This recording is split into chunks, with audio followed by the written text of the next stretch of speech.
guys! Welcome back sa ating channel! So, introduce ko lang sa inyo to guys, itong Arctic Air air cooler guys, no? Ginagamit ko ngayon kasi nga sobrang init na dito sa US.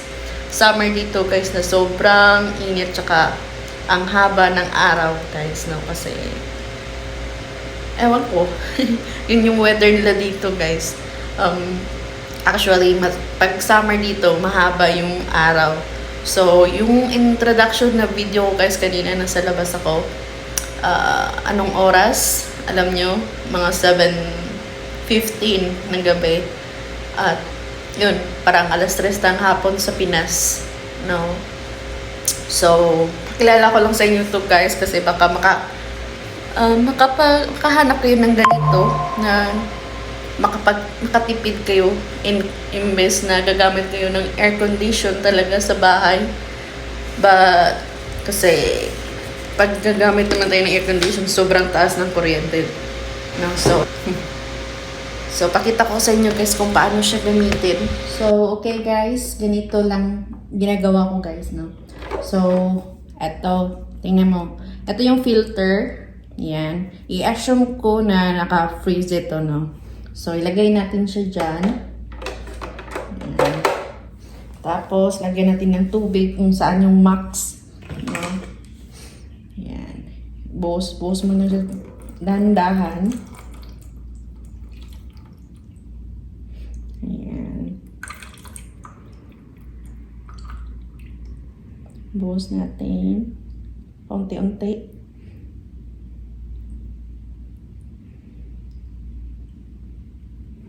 Ayan, next fail. Tapos,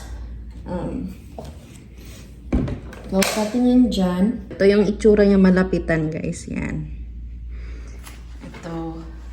Ito yung settings niya sa taas. Dito ka mag-turn on. Yan, mga adjust. Ito yung namang yung sa aircon, parang aircon yan, no? Tapos ito naman yung lights. No? So, i-turn on natin. Ayan. Buga, tapos may ilaw. Ayan, kikita nyo talaga yung ano niya guys. Malamig siya guys, kasi malamig din yung tubig yung ginamit ko. Ayan. So, papalitan natin ng ilaw guys. So, click natin dito. Ayan, nag-change siya ng red, purple, blue. Diba? Napaka-cool. Pwede mo rin siyang sabayan ng music. Yeah. Yan. So, try natin yung eto, pag ayaw nyo naman ito, adjust na lang. Low. Tapos kung ayaw nyo naman yung may humidifier, yan, pwede nyo lang ganyan. Lamig lang yung meron. Fan. So, may tatlong settings na dyan. High, naka-high yun. Tapos, low. Ilo-low nyo lang. Tapos, walang humidifier. Yun. So, yan. Napakaganda.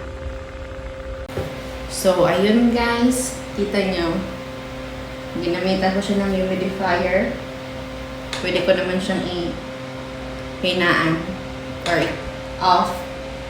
Fan lang. Tsaka slow lang siya. Yun, sobrang Pag unang turn on mo talaga guys, naka-max talaga siya. So, i-adjust mo lang siya sa fan. Ayan.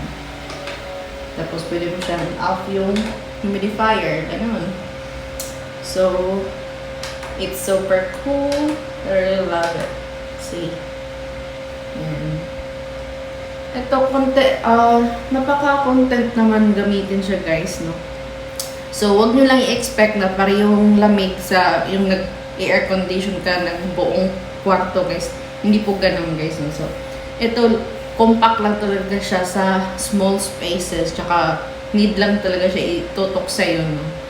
Mas malamig siya kung fan lang yung gamitin mo. Kasi, pag fan lang, hindi malamig masyado. Parang, hangin lang yung meron, no? Pero ito naman, may cool na parang freezer sa loob, no? So, ayun. Helpful tips sana ito sa inyo guys sa summer. And hopefully makikita nyo din ito sa Pinas kung may ganito din nagkaliit, no? Okay, kasi alam ko may ginamit kami sa Pinas dati guys, yung malaki parang refrigerator na maliit.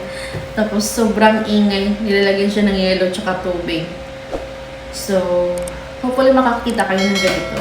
So, yun lang guys. Thanks for watching.